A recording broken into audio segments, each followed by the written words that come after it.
For present perfect, do we have any marker? I will say no. Although if you use Google Translate, you will see they use stick. But you know, Creole parler, Creole comprendre. Meaning you have to be, Asian. You have to speak Creole to understand Creole. And one of the reasons is like if I ask a question like est-ce que vous mangez déjà? And you wanna say I have eaten already, you will not say moi t'ai mangé déjà.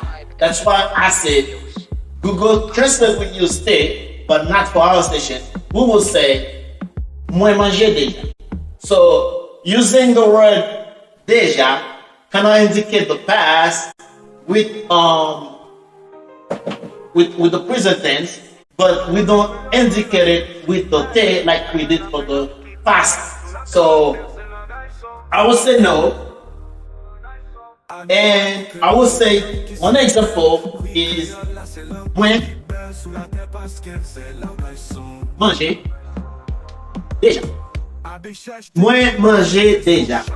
Meaning I have eaten. I have eaten. And we can say already. Okay? I have eaten already. If you see no marker for present perfect, it's just like we use déjà or we can use gain temps, moi manger déjà. Moi gain temps baigner. I have showered already.